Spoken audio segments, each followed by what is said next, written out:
Fala pessoal, tudo bem? Estamos começando uma aula sobre todo sábado, 10 horas da manhã. Muito bom dia, muito boa tarde, muito boa noite. A gente não sabe a hora que você está vendo a gente, mas a gente está muito feliz de estar aqui hoje para mais um podcast, mais um episódio desta primeira temporada de uma aula sobre. Se tá gostando, já viu, não viu ainda, deixa o seu like, deixa o seu comentário e se ao final do episódio tu gostou, mande para alguém, recomende este conteúdo, porque hoje a aula é sobre dor. Tá doendo aí? Tá doendo, Rafa? Não. Não tá. Mas a gente vai descobrir bastante coisa boa. O que vai ser hoje? Me conta. Duda, se eu te dissesse que aquela dor que a gente sente, assim, não necessariamente é que tem alguma coisa estragada, quebrada no nosso corpo. Hoje a gente vai entrar a fundo com o Pedro sobre dor e descobrir como é que o movimento pode ajudar a gente a sanar esse problema. O Pedro, que é o nosso convidado de hoje, é fisioterapeuta com doutorado em gerontologia e biomédica pela PUC, ou seja, mais um excelente profissional aqui do Centro do Movimento da PUC, tem outras especialidades. Tu vai ver o Pedro Deon, professor Pedro Deon, é o nosso convidado de hoje. E deixa eu dizer que uma aula sobre um oferecimento de Centro do Movimento, equipe multidisciplinar, atendimento integrado e foco no que move você. Baden Torrefação de Cafés Especiais, a gente foi lá esses dias, uma delícia. Se você ainda não conhece, entre aí no site, também dá para fazer uma aula, né? Não é o nosso podcast, né? Mas é para poder entender um pouco mais sobre café. E tem o nosso cupom, uma aula 10 na Baden. Infinity também, o teu negócio não pode parar. Infinity projeta, Infinity implementa e gerencia infraestruturas de TI. Cara, tu só tem que fazer a tua. O resto deixa pros caras, tá bom? Proteção é com eles. É a famosa faz a tua, tá bom? Exatamente. É Armazém Box 18, agora tá do outro lado da rua ali, na São Manuel, aqui em Porto Alegre, porque aumentou o Tica, mas o Armazém Box 18 tá no outro lado. Barbadinha, segue uma delícia, top, aquele cardápio o wellness, ou seja, vai lá tomar o seu café da manhã com um jornal impresso, bonitaço, para você se divertir. E claro, Pulsion Performance, suplementos criados para quem cansou de viver só 50% do seu potencial, tá bom? É energia limpa, foco real e consistência direta. Pulsionperformance.com tem também o cupom uma aula sobre de 10% da Pulsion. Rafael Barlesi, chame a nossa vinheta porque a gente vai receber uma aula sobre o que é dor com o professor Pedro. Maravilha, roda a vinheta.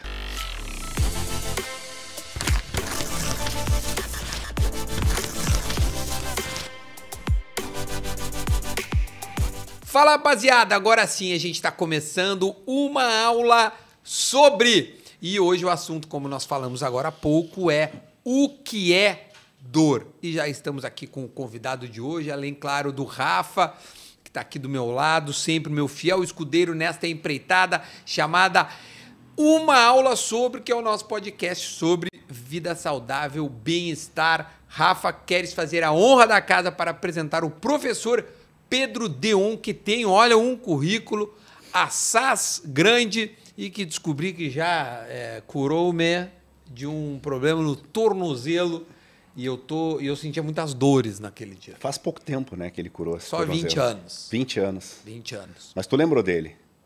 Lembrei dele na hora. Ah, então tá bom. E toda a equipe dele também.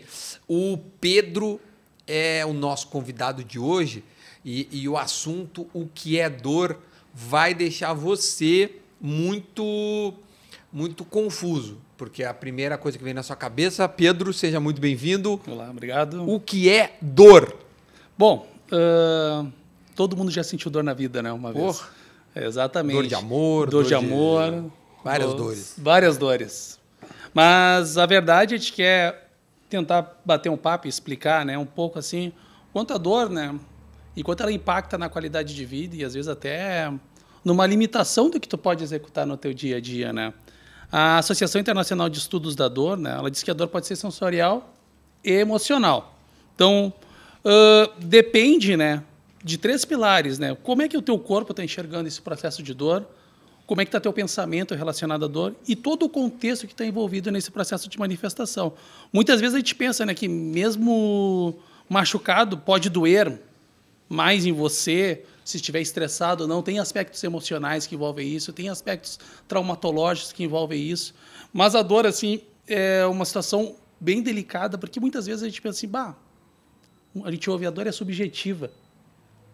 Pô, e para quem sente dor, tu ouvir isso aí é uma pancada, né? Porque a gente não sabe como ela vai impactar em ti, em mim. Ela vai impactar na nossa vida de uma forma.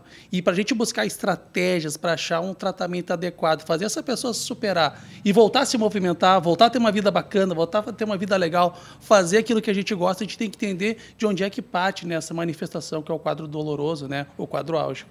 Ô, Rafa, quando a gente fala em dor, para cada pessoa, a pergunta bate de uma forma. Exato. Quando a gente pergunta assim, e aí, meu, tá doendo?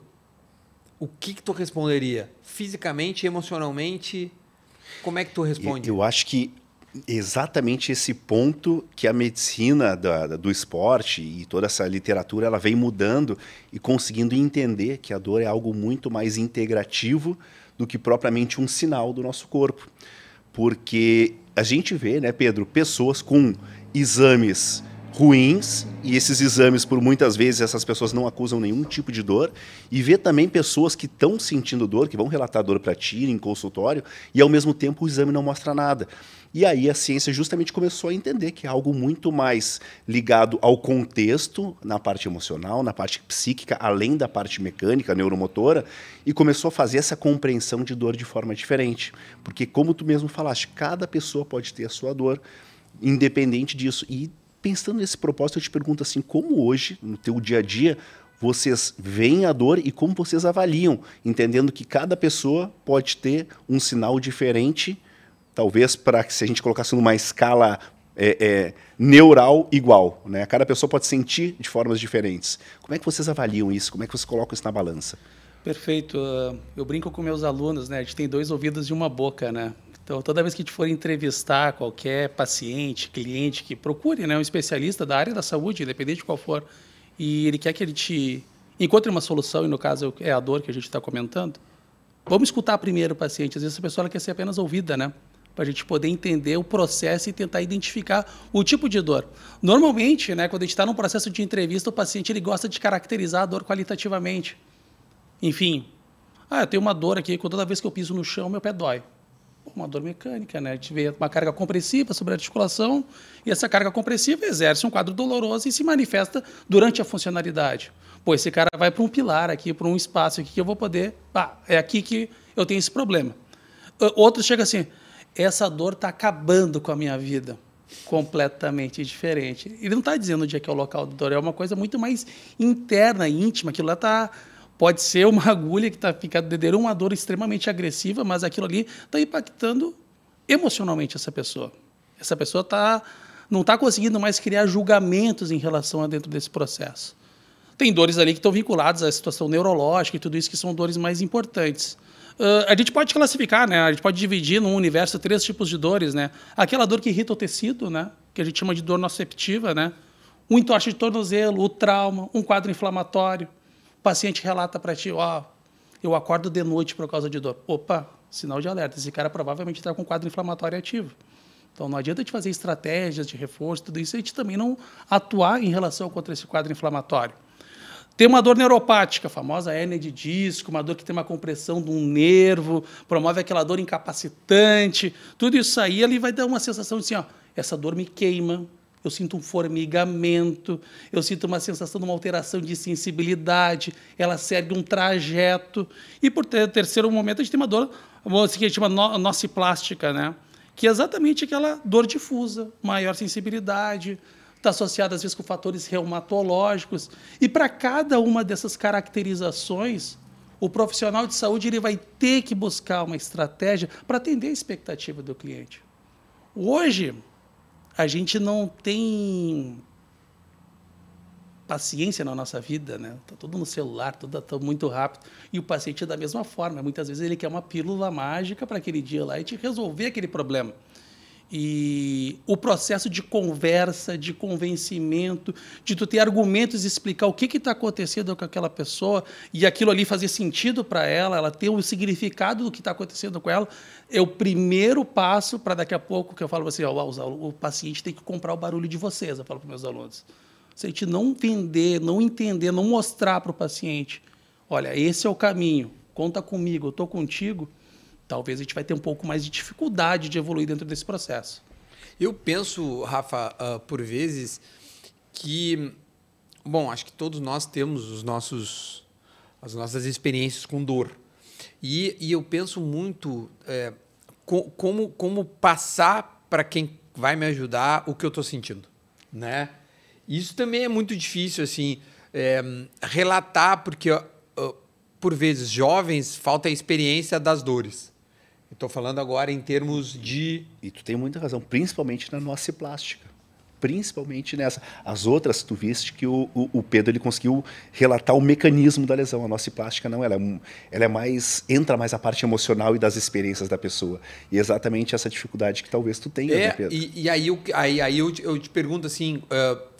para quem está vendo a gente, para quem tem uma experiência traumática nesse momento, assim, de um quadro de dor, seja ele de estresse por exercício ou qualquer outro tipo de dor, como ter a frieza de analisar a dor? Bom, tudo tem que ser medido.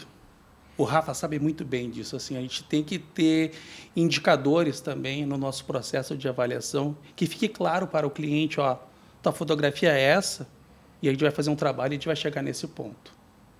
E também a gente não pode ter a audácia de não criar metas inatingíveis. A gente tem que pensar pequenas metas atingíveis.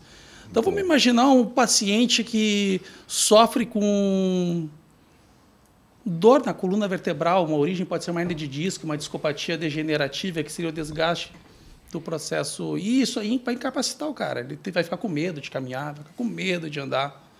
E a gente ele vai procurar um bom fisioterapeuta, um bom ortopedista, e o que ele vai notar? O senhor tem que se mexer. Tá, mas daí ele pensa, como é que eu vou me movimentar se eu estou com dor? Se eu estou com dor? E aí a gente tem que buscar estratégias, entender aquela pessoa, olha, hoje tu vai tentar caminhar 10 minutos. Ah, mas eu acho que dá 15. Não, caminha 10. Daí ele vai lá, vai para casa, sente o corpo dele e ele começa a desenvolver um processo de coragem de poder ver que aquela dor existe, aquela lesão existe, a gente não está negligenciando isso, mas, por outro lado, ele tem que buscar estratégias para não ficar incapacitado. E aí é o legal da parada, porque daí ele começa a vencer, ele começa a ter... A gente tem que mostrar para esse paciente ele entender, olha, tia, tu está te superando, tu está conseguindo. E toda conquista ela tem que ser valorizada. E quando a gente começa a despertar esse gatilho no paciente, cara, tu melhorou. Tchê, tu tá conseguindo agora dar 2 voltas na praça. O senhor está conseguindo pegar teu neto no colo. Ah, é verdade, eu não conseguia antes. Esse processo de convencimento ali faz com que o paciente ele consiga identificar. Claro que se a gente for pensar um pouco uma situação mais técnica, né? A gente precisa avaliar a força desse paciente, avaliar daqui a pouco tensões musculares, como é que isso aí... Mas tudo isso é manifestação do que esse quadro de dor está exercendo. Então, a gente tem que estar do lado do paciente, ter contato com esse paciente, ter indicadores que te mostram que tu estava desta forma, melhorou? Tu caminhava a 3 km por hora, agora tu está fazendo uma marcha a 5 km por hora, tu está conseguindo subir uma lomba, não consegue, tu está indo na academia, tu não conseguia. São fotografias num olhar bem individualizado e que a gente consegue deixar claro para esse paciente o processo de melhora. E mostrando que o mais importante de tudo isso é passar essa ideia de que o movimento ele é justamente a terapia. Porque muitas das vezes as pessoas elas sentem a dor, pelo fato de sentir a dor, elas diminuem o movimento. Diminuindo o movimento, elas perdem ainda mais condicionamento e quando elas tentam retomar o movimento, sentem ainda mais dor. Então, por isso, o processo de acompanhamento com a cinesioterapia, que é a terapia através do movimento, ela é importante, que ela coloca o movimento como terapia, mas não num fator limitante que gere a dor para ela voltar com aquele medo de sentir aquela sensação que incomoda ela, e sim para ela avançar. Então, olha como é diferente essa quebra de paradigma que o Pedro está trazendo para a gente, na qual, quando a gente tem dor, a gente não tem que parar. A gente tem que movimentar, mas, obviamente, com as cautelas que ele está passando. Isso que é o mais interessante de trazer aqui. A gente está trazendo esse resultado. Esse foco resultado, não foco problema. Né? Exato. Não, e tu sabe, Pedro e Rafa, eu que sou da área do futebol, vamos dizer assim, não existe atleta no mundo que não jogue com dor. Né? O Rafa passou por clubes, não existe. Né? Tipo assim, tu deve ter... Quantas vezes os caras saíam dos jogos e a Eu- primeira coisa era ai! Eu acho que uma brincadeira que a gente fazia dentro dos clubes de futebol que eu trabalhei é exatamente essa. Alguma vez tu lembra ter treinado sem dor? Não. Não Sempre tem. alguma coisinha vai estar incomodando. Mas outra coisa que me chama a atenção, Pedro, e hoje eu quero te perguntar sobre isso, eu percebo que os atletas de alta performance, eles têm uma tolerância muito maior à dor. Tá. E talvez esse seja um outro perigo, né? Às vezes para gravar uma eventual lesão, alguma coisa. Tenho certeza que tu já vivenciou isso, Rafa, assim, do atleta que voltou às vezes por um tempo prolongado e ele começa, todos os índices dele tá ok. O cara, atleta de futebol, vamos parar e pensar, ele é o cara que está melhor preparado. Sim, tá no Treina auge, todo né? dia, o cara tá vamos dizer, na crista da onda. E só que aquele cara tá voltando no processo, fez todo o processo de return to play, ele tá tudo preparado, tá pronto para voltar. Só que o cara teve uma lesão pregressa antes, talvez ele tenha medo de fazer algum gesto, alguma coisa, ele começa a se proteger. E quando a gente vai pegar essa parte mais íntima do atleta, para ele poder eventualmente executar a sua atividade, né, fim, por vezes ele vai começar a fazer um gesto que está se protegendo, ele pode perder performance, ele começa a se cobrar disso, gerando todo um processo de estresse, um acúmulo de cortisol desse paciente, desse atleta, que ele não vai conseguir evoluir, ele não vai conseguir avançar. E, por vezes, aí ele está até somatizando esse processo de dor. O atleta também, voltando à tua pergunta, eu fugi um pouco do questionamento, Rafa, em relação à dor,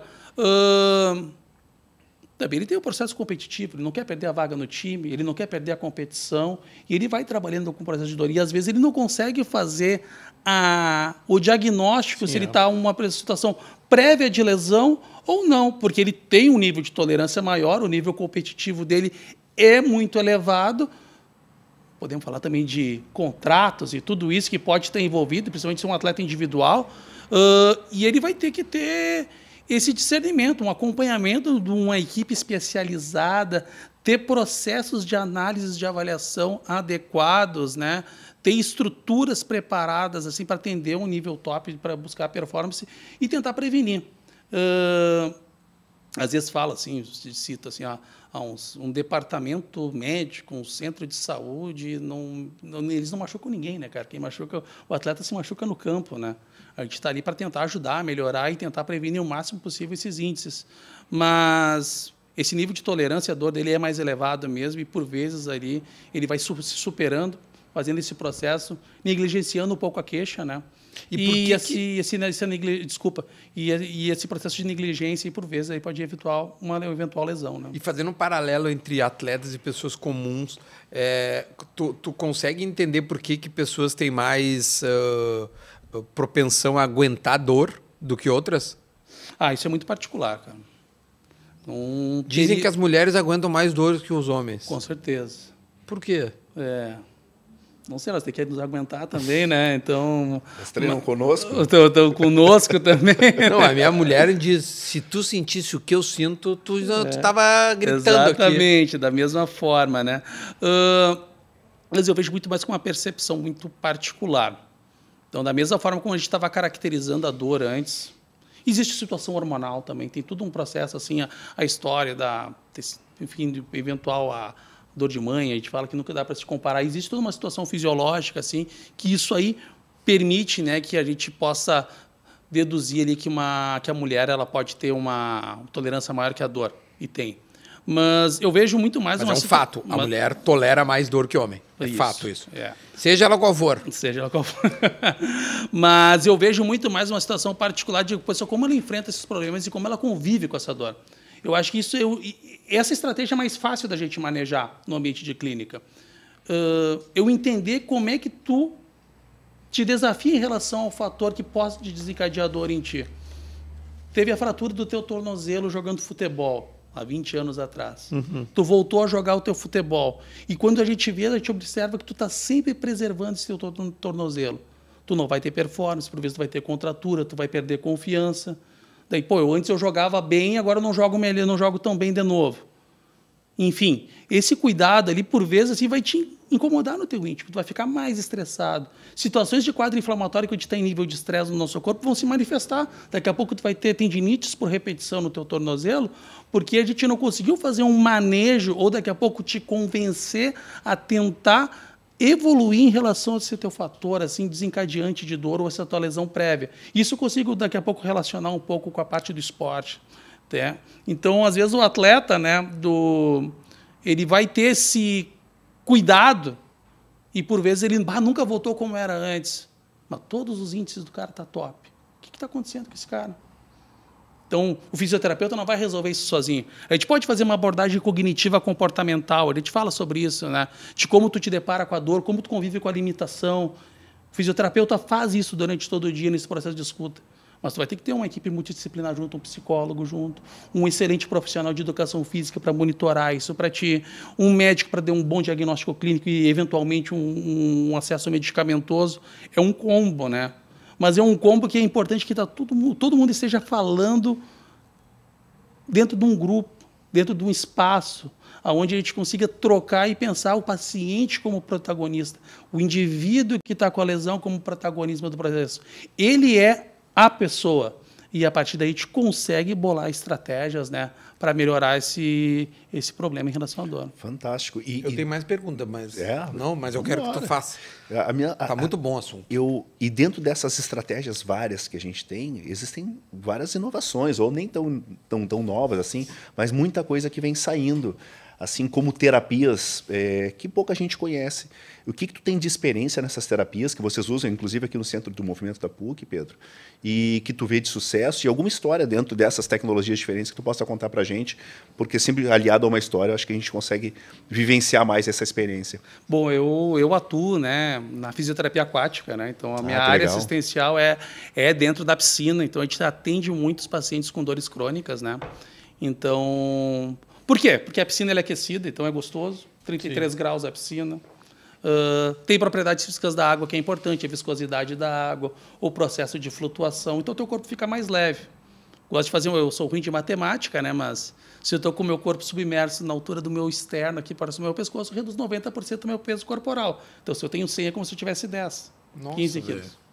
Então, cargas compressivas articulares, tudo isso. Então, dá uma sensação de liberdade de movimento. Para aquele indivíduo que tem medo de se movimentar, o ambiente aquático ele facilita muito esse processo. Então, a gente tem muitas histórias. Eu lembro do... O pessoal da terceira idade costuma, né, num determinado momento da vida, fazer hidroginástica. Hidroginástica também, porque a piscina é aquecida, tem todos os benefícios da água e o movimento é facilitado. Mas eu lembro assim, de uma história, né, Rafa, de uma menina de 15 anos, ela tinha fibromialgia. Traduz para eu que sou ignorante. Fibromialgia é uma dor reumatológica que promove uma dor por todo o teu corpo, um fator reumatológico. Então, tu tem dores pontuais em relação à região do pescoço, ombros, joelho, é uma dor generalizada pelo corpo. E não é tão comum uma menina tão jovem, né, que ela foi diagnosticada. E ela foi um grande desafio. Então, ela não tolerava, às vezes, nenhum exercício dentro da água. Então, a gente teve que fazer todo um processo de periodização, onde a gente iniciou um processo de trabalho, primeiro, muito passivo, onde eu abordava uma série de técnicas manuais e de flutuação para ela relaxar. E, aos pouquinhos, convencer ela que é possível se movimentar dentro da água. O que ela tinha? Cinesiofobia. O que é cinesiofobia? O medo de se movimentar. Se eu me movimentar, dói. Se movimentar, dói. Não, movimentar. Não, ela era passiva. Então, deixava de frequentar a escola. Caramba, ela dizia, ela tinha um namorado, ela falava conosco, ele, eu não consigo ir no cinema com meu namorado, que eu não consigo ficar sentada 2 horas assistindo um filme. E aí a gente trabalhou com ela em torno de 20 sessões de fisioterapia aquática, ela foi melhorando, a gente conseguiu fazer o processo dela ir para a academia. Então, ela saiu de um ambiente com muita pouca carga, e a gente faz isso no Centro do Movimento aqui da PUC. Cara, que espetáculo. Depois disso, ela fez todo um preparo, foi para um ambiente mais de carga e academia. liberamos ela para atividade física. Daí teve meu colega lá, o Maurício, disse: encontrei a paciente no shopping com o namorado, super feliz, mano, te mandou um abraço. Vai, e aí, cara, pô, daí a isso gente... aí deve ser a satisfação, né, velho? Satisfação de ver ela muito bem e também para nós, que é o nosso propósito de trabalho, querer transformar a vida, transformar a dor em movimento, Exato. né? Essa é a nossa tentativa. Então, foi um caso que me impactou muito, porque era uma menina muito jovem. Então, 14, 15 anos a gente já teve, a gente está descobrindo o mundo, descobrindo a vida, louco, né, velho. cara? E tu tá limitado isso por causa de dor, é muito injusto. E saber que a gente pode colaborar um pouquinho dela superar esse problema foi uma situação muito gratificante para nós aqui da PUC. Eu vou perguntar um negócio que pode ser meio que de um início de um assunto, assim. mas como é que a dor é sinalizada no corpo? A dor, ela pode ser... Como é que ela é sinalizada? É sensitiva. Tu tem que sentir. Dor tu sente. Primeiro ponto.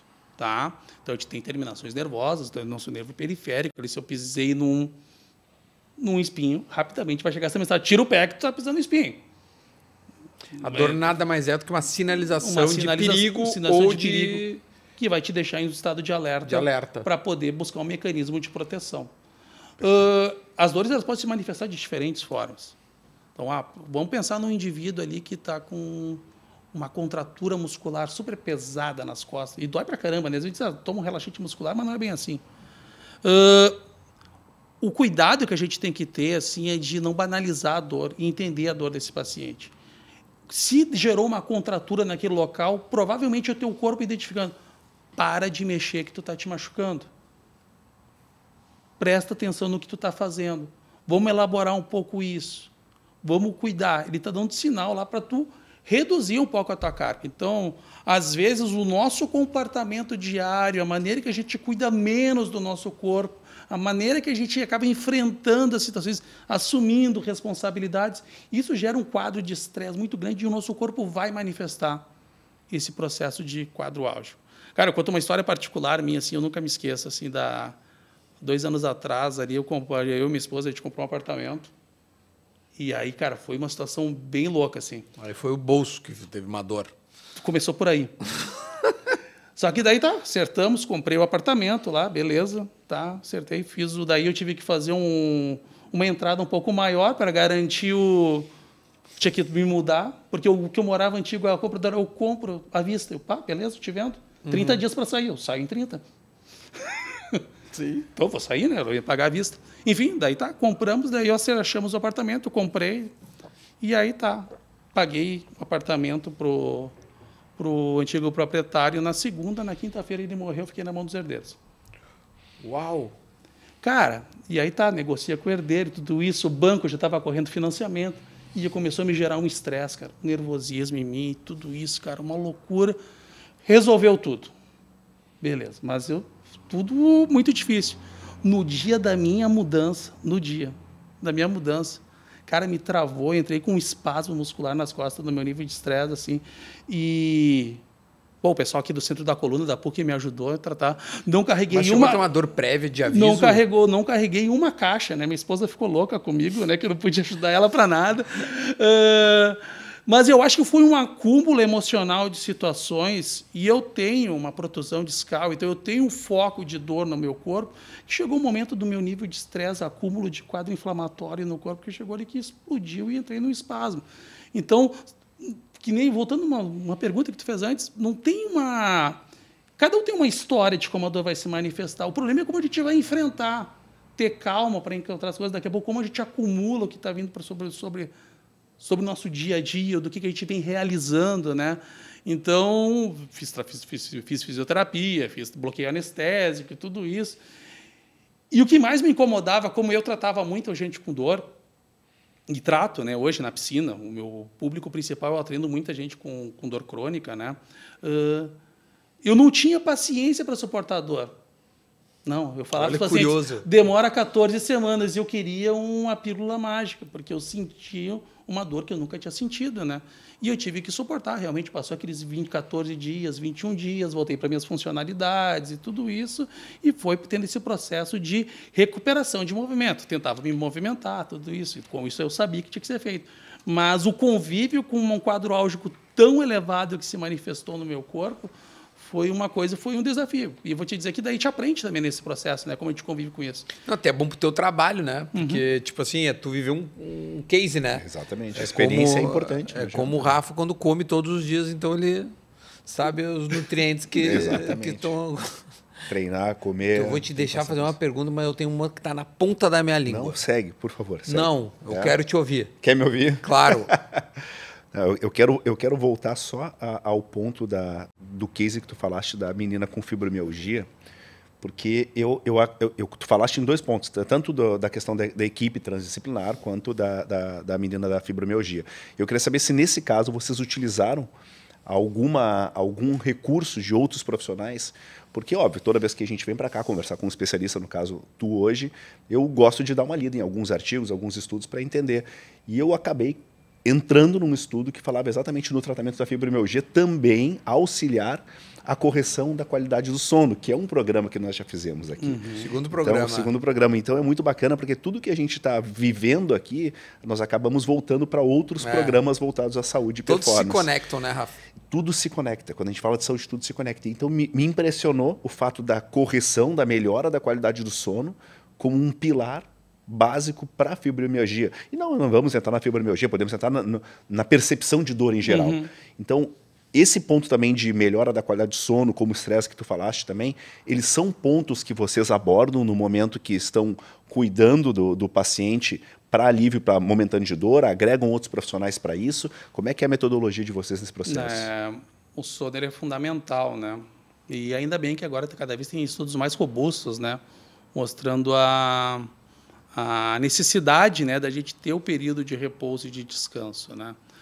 Isso aí vai fazer com o teu corpo, né, o processo do sono, ele vai fazer com o teu corpo, mais ou menos, ele se recupere naquele dia. O sono nada mais é o nosso recovery diário, né?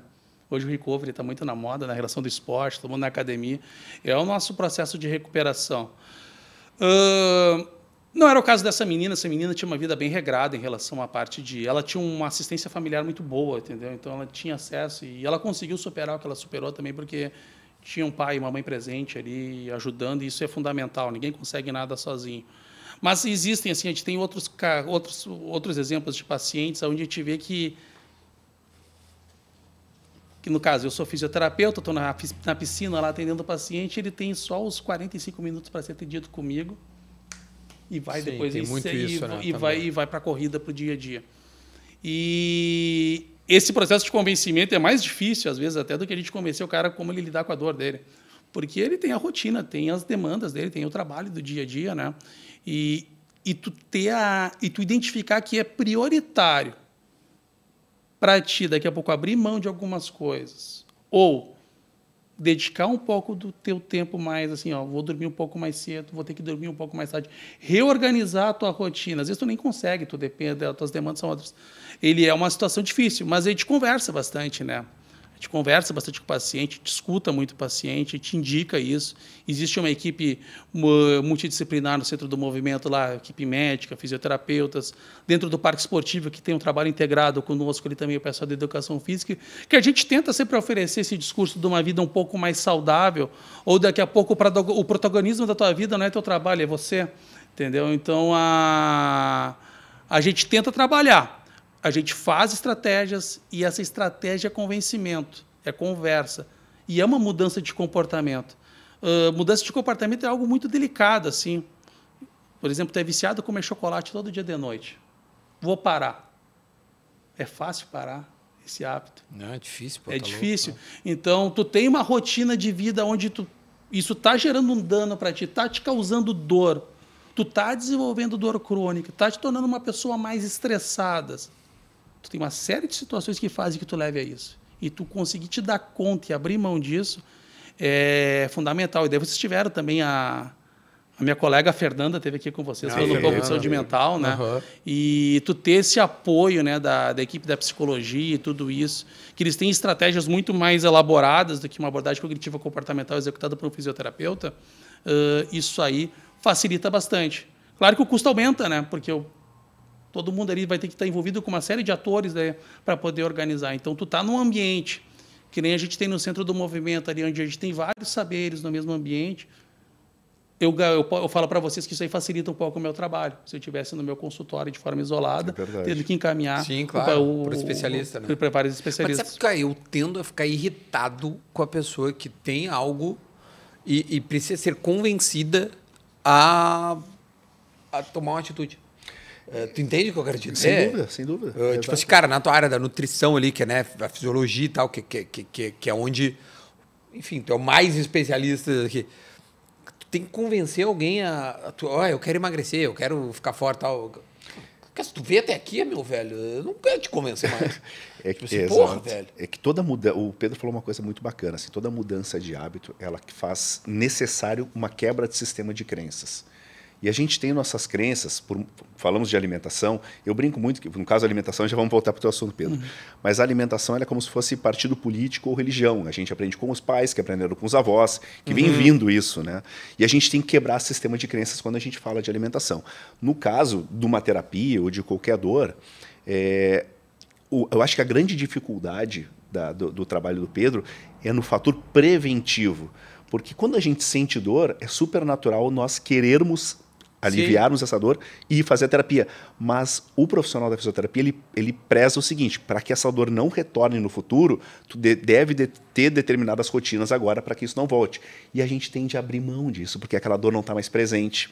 Né? Sem então, dúvida. essa é a grande dificuldade. Total. Isso vale para várias áreas. Para várias áreas. Né? Tu só vai jogando elas, né? Exatamente. Convencer a pessoa que ela não retorne àquelas velhas crenças, porque ela está fazendo um trabalho preventivo. Acho que quem trabalha com prevenção, essa é a grande dificuldade. Mostrar para ela que faz muito mais sentido esse momento atual para que ela não venha sofrer no futuro, do que ela voltar para a rotina dela e estar sempre retornando para ti, e aí acaba colocando a culpa, às vezes, até nela mesma. Eu sou incapaz de melhorar. Não, tu não é incapaz de melhorar, tu é incapaz de mudar a tua rotina para que tu não tenha mais esse problema. E nós somos grandes vendedores no momento que a gente faz isso. Mas eu fico puto da cara quando alguém quer fazer e precisa de um agente para isso, sabe? Tipo assim, cara, eu preciso de... Não, só um pouquinho. Cara, que força mental é essa que não te coloca no centro da tua escolha? O ser humano sempre tem uma motivação para duas coisas. Ou para aproximar do prazer ou para fugir da dor. Exatamente. Cabe a gente achar qual dos dois está mais próximo para a pessoa e tentar ofertar isso. Tá, já vou voltar para o assunto do Pedro, só mandar um abraço então, o pessoal do Centro do Movimento, que é um das áreas, né? Aliás, é o lugar onde o Pedro trabalha e uma das áreas que ele atua. Então tem o Centro do Movimento aqui da PUC, que, aliás, está fazendo um trabalho espetacular. Centro do Movimento da PUC, Baden também, a Infinity, Armazém Box 18 e Pulsion são os nossos parceiros nessa primeira temporada, que são 12 episódios. Em breve já vem a segunda temporada com assuntos polêmicos, que a gente vai deixar todo mundo muito louco. Sabe o que eu ia te perguntar, Pedro, para também não ficar, né, te segurando muito? É o seguinte, como é que o anti-inflamatório age na dor? O que ele acontece? Ele avisa o cérebro lá assim... Não tem mais dor, não tem mais dor, para de doer. Como é que funciona tecnicamente e rapidamente? Como é que tu explicaria o que um anti-inflamatório faz? Bom, cara, tem o anti-inflamatório e o analgésico, né? O analgésico. O analgésico, né? O analgésico, se eu fosse explicar de uma forma muito simples, seria exatamente o que tu falou. Toma o remédio lá, ele vai pegar lá um nível sensitivo, cada um com as suas características, e aí, vamos dizer assim, o cardápio de fármacos, eles são gigantescos para dentro desse processo, mas realmente o fármaco ele cria ali o analgésico, uma estratégia, né, no teu corpo, onde tu reduz o quadro de dor, o quadro de desconforto, né? Já o Ele não reduz a lesão, ele reduz o sentimento da dor. Alguns fármacos, sim. Né? Isso. Então, tipo assim, é importante, né, dizer... Cara, tu pode tomar um remédio... Tu sensibiliza, vamos dizer assim, né, a situação da sensação da dor. E aí ela vai se tornando cada vez menor, assim, nesse processo. Porque, assim, por que eu te perguntei isso? Desculpa, não quero te interromper, quero que tu volte nesse raciocínio. Assim, se a dor é um aviso para mim que algo está errado, eu mascarar essa dor, eu vou estar mentindo para mim. Mas talvez, assim, a o analgésico, né, quando ele é administrado e bem administrado, né, ele vai ser também um auxiliar para a gente poder recuperar e restabelecer o movimento desse paciente. Eu não sou bandeira contra medicamento, longe disso. Assim, eu acho que um medicamento bem prescrito por um médico, ele facilita muito, mas muito o trabalho do fisioterapeuta. Porque a gente consegue vencer daí algumas barreiras, a gente consegue abreviar parte do processo. Tá? Porque o que acontece? Como é que o movimento... O meu remédio é movimento. Certo. Tu for lá, consulta comigo, eu não vou lá, tomo um paracetamol. Não vou fazer isso porque eu não faço, não posso. Tá? Mas tu estando bem acompanhado clinicamente por um médico, vai facilitar muito o meu trabalho para restabelecer. Porque o movimento, como eu disse que é o meu remédio, incentivar o movimento, educar o movimento, fazer um movimento regrado para que tu não manifeste a dor, é uma maneira de eu educar o teu cérebro também. O exercício educa o teu cérebro a ver que tu é capaz de executar aquele movimento. Uhum. Ou tu sair daquela ação de vigília, não posso executar mais isso. E aí, sendo bem acompanhado por um profissional de educação física, por um fisioterapeuta, aonde ele vai te criar aquele critério de tu segue essa rotina aqui que eu estou te passando, que vai dar certo. E essa pessoa comprar, vai dar certo porque a gente vai educar o teu cérebro para poder desafiar esse processo de dor. O problema é quando a dor se manifesta e isso causa medo em ti. Aí eu estou trabalhando, eu estou oferecendo uma coisa para ti. Aí o remédio faz bem. E aí tu tem algo um pouco mais íntimo em ti que está te impedindo em avançar dentro desse processo. Então é fundamental. Então, assim, já o anti-inflamatório, como tu perguntaste, assim, ele já fala o nome dele, anti-inflamatório. Eu tenho uma situação articular lá, por exemplo, onde eu tenho um quadro inflamatório, por exemplo, no joelho, e tu vai administrar um anti-inflamatório onde tu vai querer reduzir um pouco ali vamos dizer, o acúmulo de nutrientes, interromper esse processo, porque o teu corpo não está conseguindo reabsorver. O que é um quadro inflamatório? Tu tem alguma lesão, algum dano em alguma estrutura do teu corpo, e o teu corpo lá, opa, machucou. Machucou, beleza. Daí o teu corpo fala assim, vou encher de nutrientes isso aqui para ver se regenera alguma coisa. Nem sempre aquela estrutura que ela está lesada, ela tem uma grande capacidade de regeneração. Demanda uma série de situações. Essa estrutura ela é muito nutrida ou é pouco nutrida? Ela tem uma grande vascularização ou não tem? Por exemplo, assim, um indivíduo que fez uma lesão meniscal, muitas vezes tem que fazer um procedimento cirúrgico, né? Aquela famosa toalete. Eu fiz há 3 meses. Se tu imobilizasse o teu joelho e gerasse assim, eu vou ficar paradinho aqui, eu vou fazer a fisioterapia e vai regenerar. Não vai. Porque a lesão, que eu não sei a particularidade da tua lesão, mas muito provavelmente o local que tu teve lesionado, ele é muito pouco vascularizado.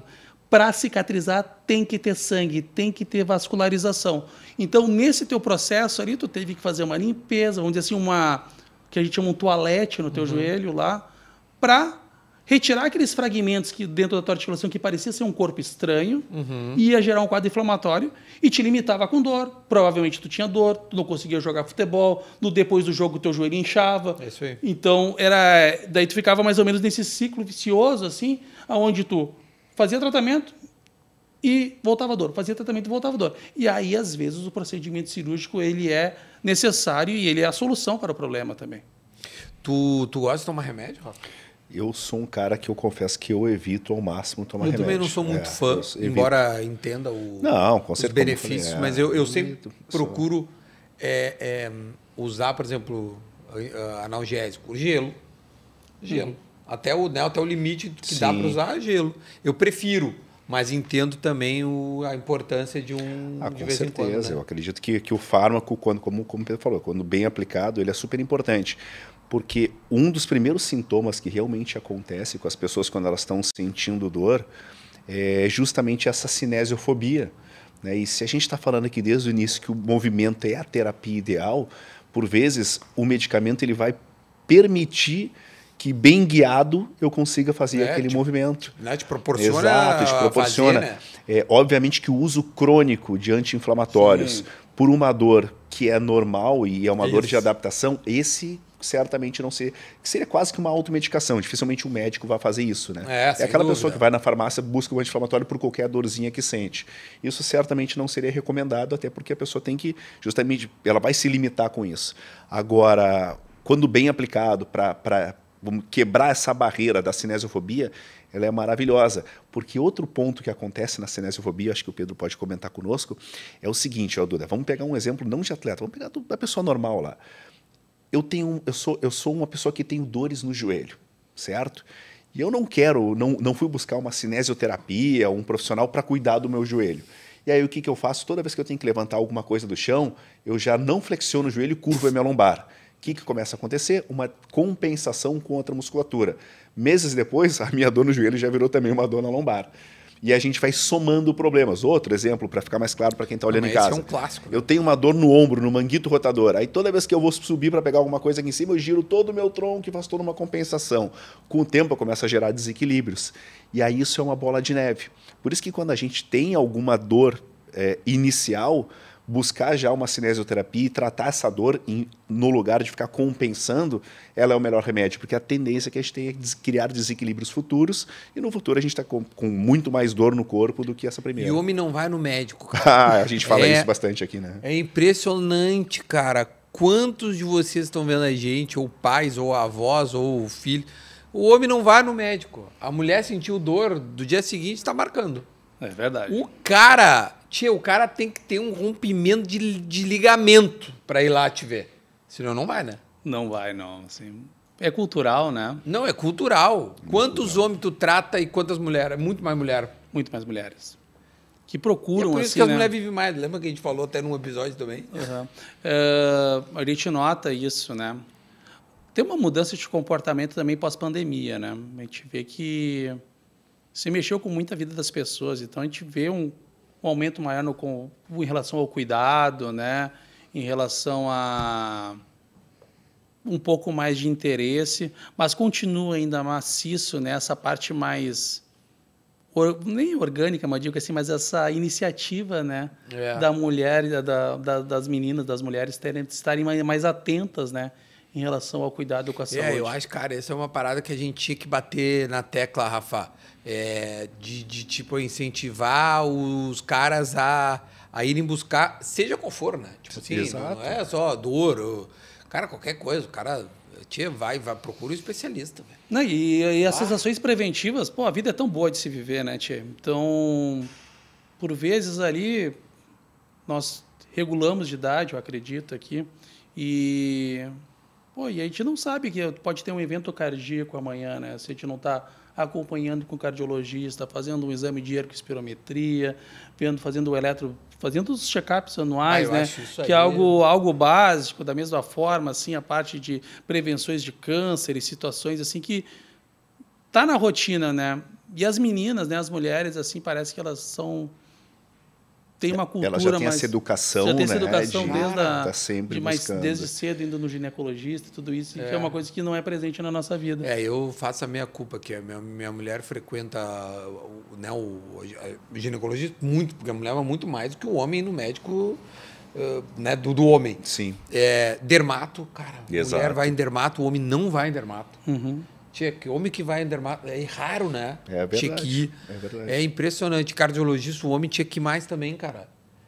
Essa é uma bandeira que eu vou começar a levantar. É bastante importante porque principalmente na parte da cardiologia, Sim. Os eventos cardíacos em homens são muito maiores do que em mulheres. Maiores. Em virtude do que a gente comentou aqui com o Rodrigo Bodanese, em virtude da questão hormonal também, tudo isso influencia.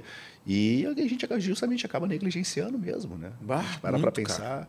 E o Pedro, eu te fazer um pedido aqui para o nosso público, já que a gente está conversando com eles.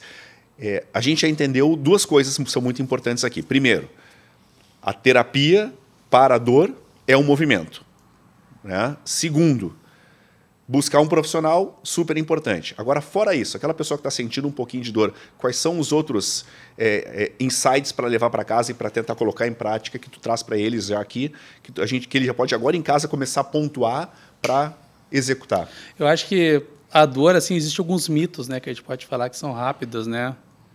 Dor é igual a dano, mas nem sempre.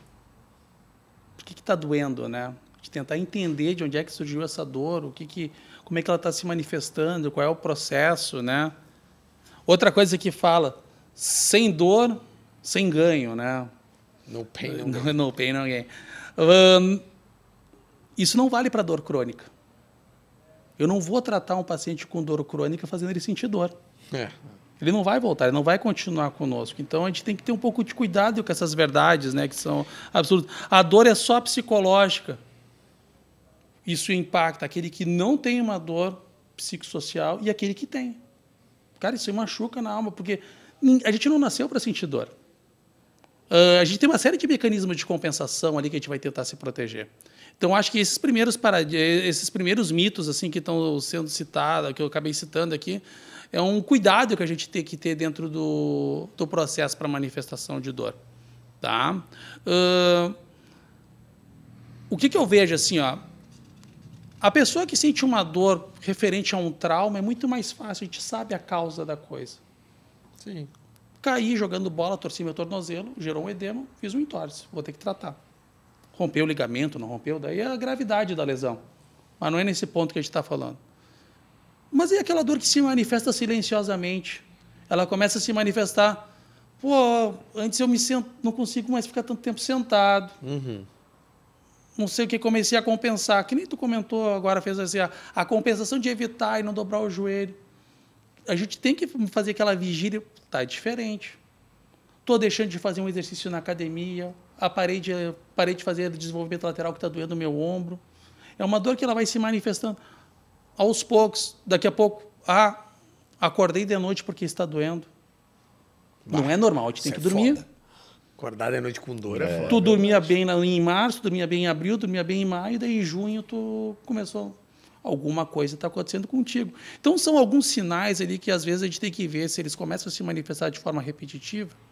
É importante a gente ter uma série de cuidados.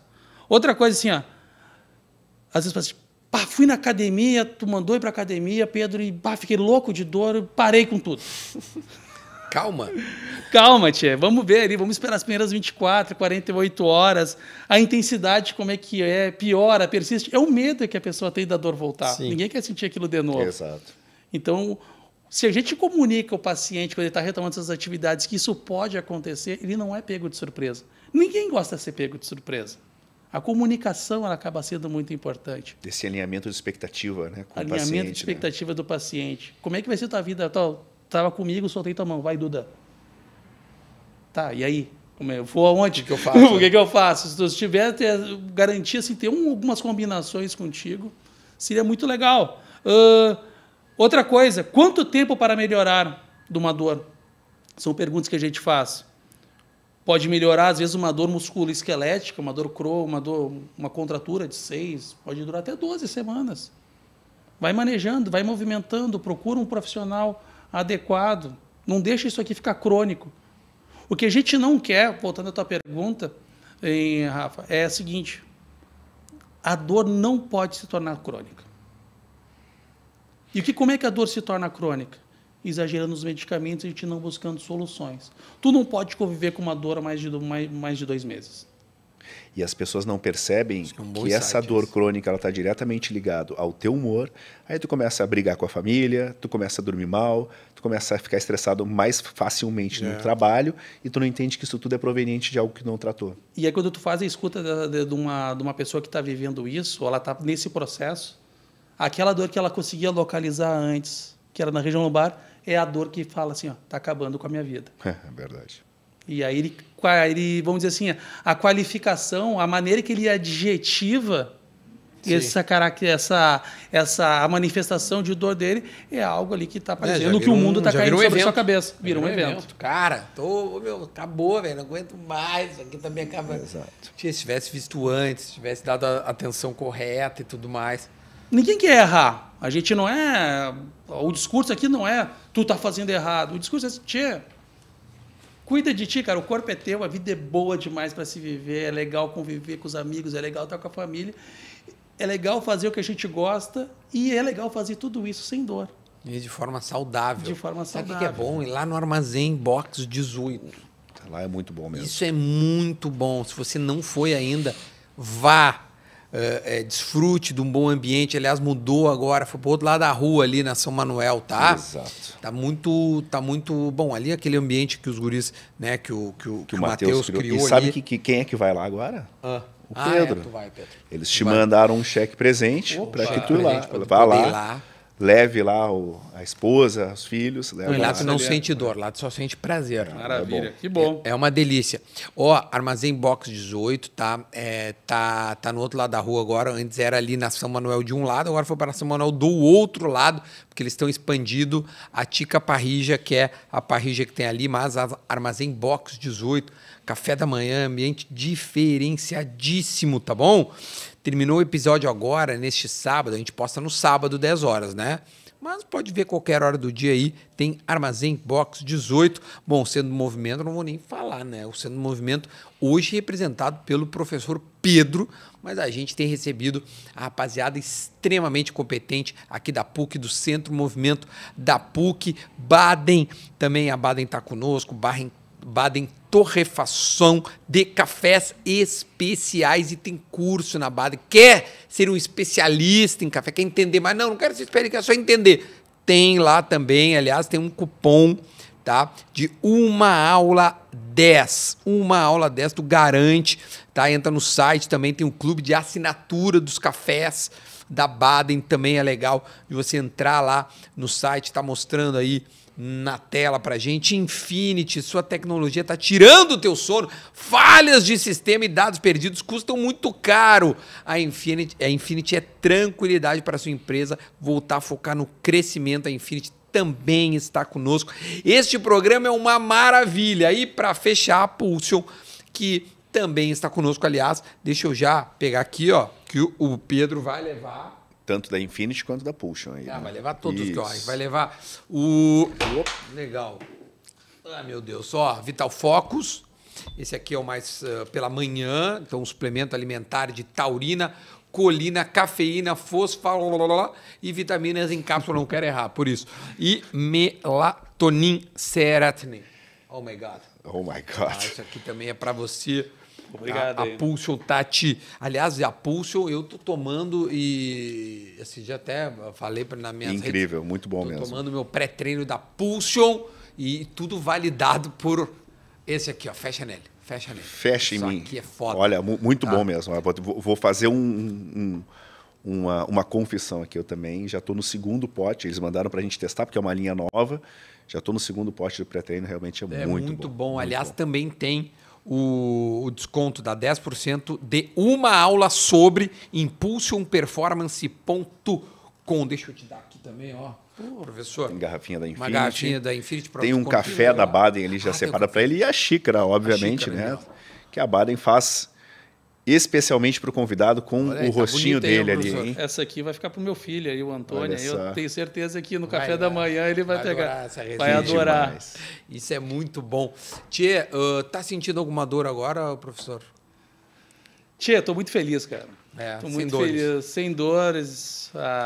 Feliz de estar batendo esse papo aqui com vocês. Feliz de estar representando a PUC aqui, o Centro do Movimento, e falar de um assunto ali que te dá muita importância, né, que é a dor, mas que a gente está para apoiar as pessoas ali que acabam convivendo, né, com essa dificuldade, e que acreditem, né, que existem estratégias, né?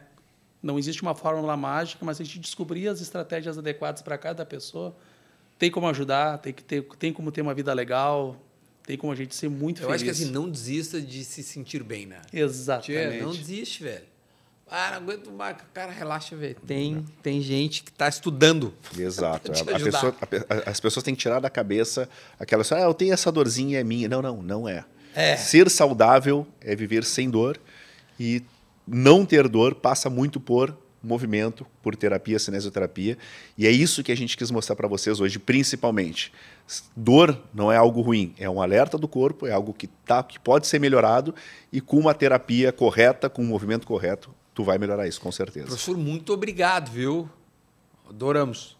Eu que agradeço aí, pessoal. Muito obrigado pela oportunidade. Num outro momento eu fico à disposição. Não, sempre. Maravilha. Ó, não desligue.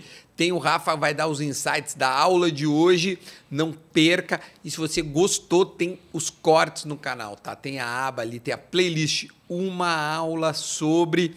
Tem vários episódios que a gente já fez. Dessa primeira temporada ainda virão outros e em breve a segunda temporada de Uma Aula Sobre, o programa que já é um sucesso absoluto, tá bom? Fiquem conosco, então agora tem os insights do Rafa e a gente volta no próximo sábado, 10 horas. Mas busque aulas quando vocês quiserem. Tchau, tchau. Uma aula sobre dor. O papo aqui com o Pedro foi excelente e eu, para construir o mapa mental, mudei um pouquinho o nome desse mapa aqui. Eu coloquei como Transformando Dor em Movimento, porque foi o grande aprendizado que nós tivemos aqui. Vamos dar uma olhadinha nele? Nós vimos inicialmente que a dor não significa que está algo ruim no nosso corpo, algo quebrado. Nós vimos que existem pessoas que podem ter um diagnóstico de alguma lesão e não ter dor, e outras pessoas que podem ter uma dor crônica, mas não necessariamente têm um diagnóstico. O que significa que essas dores que sentimos é uma interpretação do nosso cérebro. Ou seja, não que é algo ruim, e sim o nosso cérebro interpreta como um alarme, um sinal de proteção para o nosso corpo. É como se fosse o alarme de um carro protegendo de um ladrão, no caso.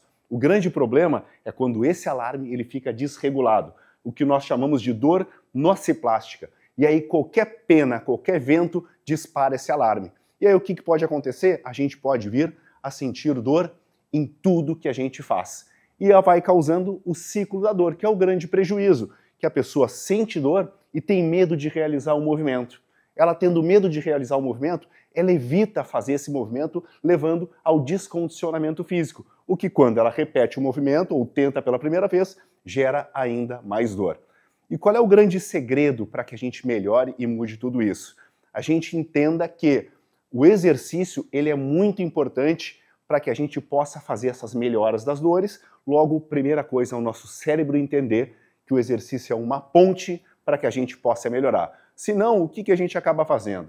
Sempre os processos de compensação. Por exemplo, eu tenho uma dor no joelho, eu vou evitar de flexionar o joelho e começo a flexionar mais as minhas costas, a minha lombar, para juntar um objeto. O que acaba acontecendo? Além da dor no joelho, eu começo a criar novos prejuízos. Então, dentro de um sistema de entendimento que o movimento é super importante para a reabilitação, a fisioterapia, a literatura, ela criou alguns sistemas. Um deles que eu trago para vocês é o sistema de semáforos, onde se entende até que ponto aquela dor é benéfica, é importante para que a gente melhore a pessoa, ou até que ponto ela possa ser prejudicial. Aqui é um sistema. O semáforo ele traz 3 cores, verde, amarelo e vermelho, numa escala de dor dentro do movimento.